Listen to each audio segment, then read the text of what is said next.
أشكر السيد وليد عبد الكريم العزاز نائب رئيس مجلس الإدارة ورئيس التنفيذي لشركة المياه العقارية. وننتقل الحين مع السيد فؤاد أكبر رئيس إدارة المشاريع في شركة الجرين لصناعة الكيماويات البترولية للاستماع إلى الاستراتيجية ومشاريع الشركة. تفضل.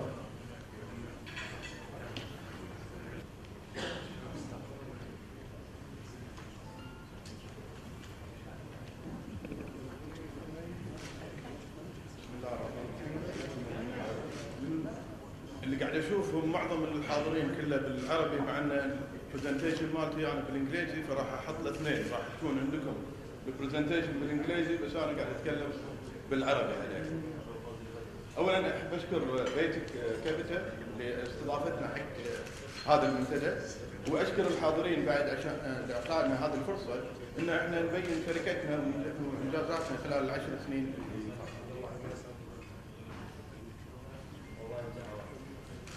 شركة الجرين تأسست في مرسوم أميري في 2004 نهاية 2004، وبعدين رحت للكتاب العام في بداية 2005. رأس مال الشركة كان 110 مليون دينار كويتي.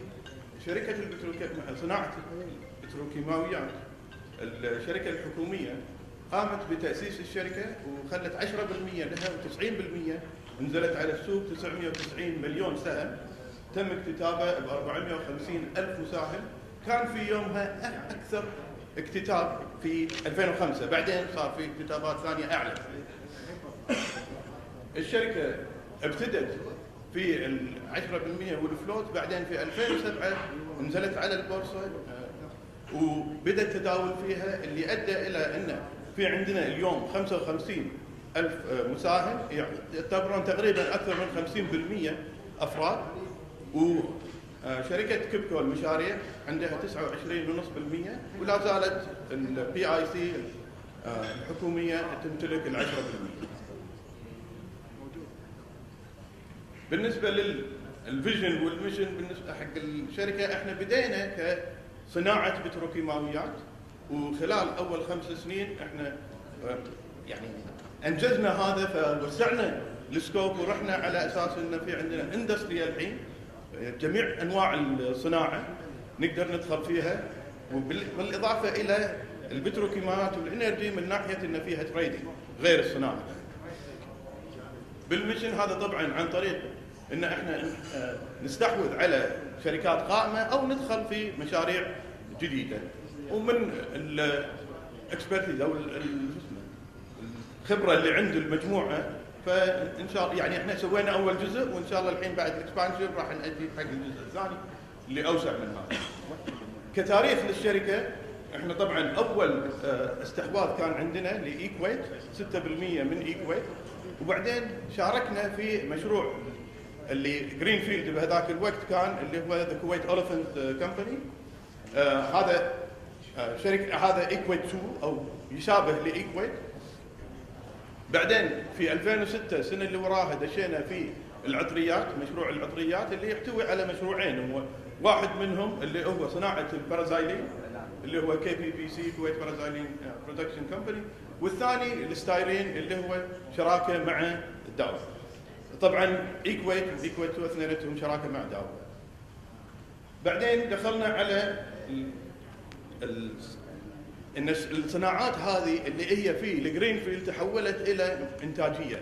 خلال هالخمس سنوات هذه الاولى ما دشينا باي استحواذات ثانيه، لان في عندنا مخاطره كبيره على الجرين فيلد. فبعد بدايه 2009 لما بدا مصنع الاوليفينات الثاني مع الستايرين انتاجه، و2010 بدا العطريات، دخلنا على مشروع اللي هو استحواذ UOP يونايتد اويل بروجكت. هذه شركه كويتيه في عندها بالابستريم وعندها بالكيميكال اندستري، يعني في عندها دشينا 2 فاكتورز اللي هو 2 سيكتور، اللي هو واحد بالابستريم غير عن البتروكيميكال، وواحد ثاني بالاندستري عامه بالكيميكال. استمرينا زدنا حصتنا في الUOP، وبعدين دخلنا على نابسكو في 2012 بدينا في الاستحواذ على اسهم نابسكو اللي هي اول سيرفيسز خدمات نفطيه، وبعدها في 2013 دخلنا على استحواذ رئيسي اللي هو سدافكو شركه الالبان السعوديه. واحد من اكبر الاستحواذات اللي سويناها في ال5 سنوات الاخيره. في 2014 زدنا حصتنا في نابسكو وصرنا احنا اكبر مستثمر في نابسكو، وبنفس الوقت رفعنا حصتنا في سدافكو اللي حولناها من سبسيديين لاسوشيت. طبعا الدايفرسيفيكيشن بالانفستمنتس هذا كان ماشي ويانا خلال ال5 سنوات الماضيه. احنا زدنا استثماراتنا من 193 مليون دينار الى 403 دبل خلال ال5 سنوات. وبعدين من ناحيه جغرافيه كنا معتمدين على الكويت فقط، صار عندنا 25% السعوديه و75% الكويت. من ناحيه السكتور كنا معتمدين احنا على البتروكيماويات اساسا، صرنا بتروكيماويات ويا اذر اندستريز، وعندنا اب ستريم اللي هي اصلا ما لها دعوه بعدهم في هذا. الاستفاده منها ان في عندك استابيلتي، في عندك انت يعني تثبيت حق العائدات. انت لما تكون في البتروكيميكال في عندك انت سايكل. داخل البتروكيميكالز في بعض الصناعات اللي تعدل، مثلا كارو هي تعدل على الايكويت، بس الاضافه هذه حق سدافكو هي ثبتت الباقي كلهم ان انت بعيد حتى عن الاويل، وهذا جيد جدا في الفتره الحاليه اللي نزلت فيها الاسعار. سدافكو انتفعت منها. هذه الاستثمارات الرئيسيه اللي عندنا. طبعا 6% ايكويت اللي هي شراكه بين بي اي سي 42.5% مع داو 42.5%، وبعدين بوبيان بتروكيميكال اللي هو اول برايفتايزيشن كان حق البتروكيميكال سيكتور بالكويت، واحنا 6%. الاوليفنز 2 اللي هو كان مشروع جديد هذا دخل. ايكويت تنتج تاخذ الغاز الايثين من KNPC وبعدين تحوله بالكراكينج الى ايثيلين تقريبا 850 الف طن. منها يروح على البولي ايثيلين، عندنا 38 الف طن من البولي ايثيلين و650 الف طن من الايثيلين جلايكول. اما ايكويت 2 هو فقط كراكر حق الايثيلين، ياخذ الايثين الى ايثيلين وبعدين يحوله الى ايثيلين جلايكول 650 الف طن. الباقي من الايثيلين يروح على ايكويت، فايكويت هي اللي تبيع البولي ايثيلين، الاثنين يبيعون الايثيلين جلايكول. بالنسبه حق كارو الكويت اروماتكس اللي هي العطريات، هذه شركه هولدنج كمباني تمتلك شركتين، تحتها البارازايلين كمباني وبعد هم الستايرين كمباني. الستايرين فيها شراكه مع داو، لكن البارازايلين 100% لكارو. كارو تمتلكها KNPC البترول الوطنيه 40%، البي اي سي 40% واحنا 20%. اداء كارو انه في عند البارازايلين تقريبا احنا ناخذ البارازايلين كمباني KPPC تاخذ ثلث انتاج الكويت من النافذه وتسوي له كراكينج، تحوله الى بارازايلين وبنزين. ماده البنزين تروح على الستايرين اللي تطلع فيها تروح على مصنع الستايرين اللي يطلع الستايرين مونومر او الستايرين اللي نستعمله بالعوازل وهالاشياء. البارازايلين نستعمله بالبوليستر وممكن بطول الماء، هذا اللي قدامكم بعد. بالنسبه حق الشركات الثانيه عندنا نابسكو، احنا الحين صرنا 30% بين شراكه رئيسي يعني دايركت واندايركت، لان UOP بعد عندها جزء من تقريبا 6% من نابسكو. نابسكو هي خدمات نفطيه، هذه يعني ولستد بالستوك ماركت ومعروفه حق الكل. بالنسبه لUOP عندها استثمارين اساسيه او 3 استثمارات اساسيه. واحد اللي هو ان هي الشريك مع وذرفورد في التنقيب، بعدين هي الشريك مع الخريف مجموعه الخريف السعوديه في صناعه والكونستراكشن بناء المجاميع النفطيه مثل هذا المشروع، يعني مشهور عندهم مشروع الGC 16 هذا اللي صراحه بيضوا وجهنا فيه على الكل، والكل في KNPC يفتخرون او الKOC يفتخرون في هذا المشروع. بعدين عندهم بعد هم الكيميكال بلانت اللي هو يطلع مواد تستعمل في الاصباغ. طبعا هذا مصنع صغير.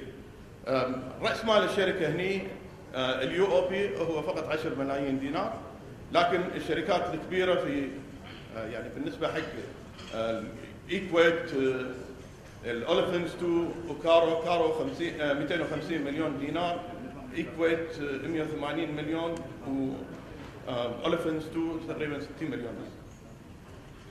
بالنسبه حق صداقتكم الاخيره السعوديه، احنا طبعا هذه معروفه في السعوديه ولستد على الستوك ماركت، اوكي، وهذه تنتج الديري برودكتس، منتجات الالبان والمعجون الطماطم وهالاشياء اللي هي، وهذه تستفيد من التكامل هذا، ان تكلفه الفيول، تكلفه الوقود عندها ينزل مع نزول اسعار النفط.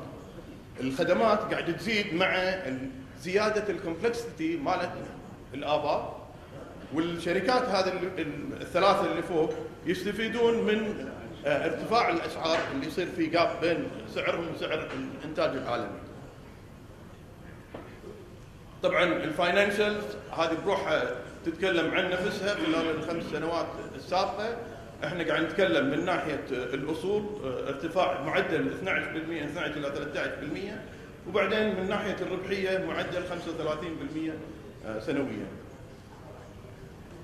في اكو بس بالنسبه حق 2010 تشوفون في التفاوت الكبير هذا، وهذا راجع لان احنا غيرنا السنه الماليه، بدال ما تكون نهايتها ديسمبر 31 ديسمبر صارت الى 31 مارس، فالديفيدنز تحولت، فصار عندك 2011 اكثر وايد من السنه اللي صار يعني مالتيبل ديفيدنز. اللي نشوفه بالسوق اللي جاي على اساس اسعار النفط تقريبا $80 ب 2018 من 65 معدل السنه هذه، فالارتفاع جاي، لكن ما راح يرد على السنوات السابقه اللي كانت بال100 وفوق. ان شاء الله بعد يمكن بعد هالفتره، لان في اكو تغيير في النظام بالعالم صار، لان كانت السعوديه هي الدوله اللي تتحكم في السوق بالعالم خصوصا عن طريق الاوبك، لكن تحول هذا الى امريكا مع الشيل. كل ما ارتفع السعر الشيل برودكشن يزيد، انتاج الشيل يرتفع، فيصير في وفره بالسوق ينزل الاسعار مره ثانيه. بالنسبه لايكويت نعتقد ان ارباحها راح تستمر وراح تكبر بالاستثمارات، فان شاء الله راح تعطينا بعد من الديفيدنز اللي قاعد توزعهم بنفس المستوى او اعلى. بالنسبه للبي اتش نافذه، هذا الفرق بين اللقيم لمصنع البرازيلين ويا المنتج مالهم البرازيلين، اللي هو هذا مقياس حق جوده هذه الصناعه او ربحيه هذه الصناعه. هذا نعتقد انه هو مع نزول الاسعار هذا الكارو بعد هم تستفيد، فراح يكون في الفارق هذا جيد، اللي هو راح يعطي مردوداته. عرضت الشركه لخسائر كبيره بالسابق، لكن في سنه واحده رجعت الخسائر كلها، واحنا نعتقد ان هذا راح يظل في مستوى معدل يعني ثابت وجيد.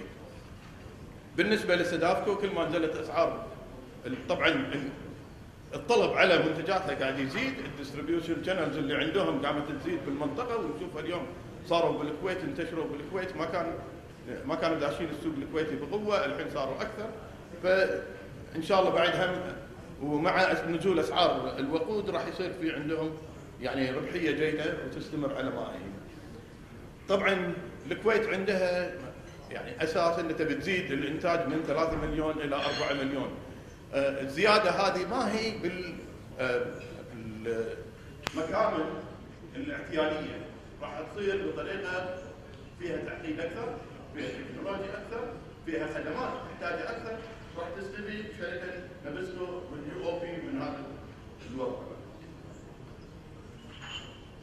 تطلعاتنا للمستقبل حق الخمس سنوات الجايه راح نركز على الصناعه عامه، بدل ما يكون فرص في سكتور واحد راح يصير اكثر. طبعا السكوب مالنا هو الكويت اساسا اللي نعرفه اكثر شيء، بعدين الجي سي سي لان عندنا الفاسيلتيز اللي نقدر نشتغل فيها. بعد هذا احنا على فقط باختيار يعني لازم يكون الاستثمار جيد جدا على اساس انه ندخل في اي دوله خلاف هذه المنطقه. بالنسبه للاسيت الوكيشن راح نظل احنا نخلي 25% هذه خارج البتروكيماويات، يعني حتى لو زدنا استثمارنا في البتروكيماويات لازم نزيد ال 25% كمبلغ، يعني وتظل النسبه هذه التناسب على اقل مستوى، واحنا يعني نحاول نزيده عشان الدايفرسيفيكيشن بالنسبه حق الشركه. التوزيعات راح تظل على العشر فلوس بالسهم 10% او 40% من الارباح، زادت ال 40% عن العشره ان شاء الله راح يكون في توزيعات اكثر.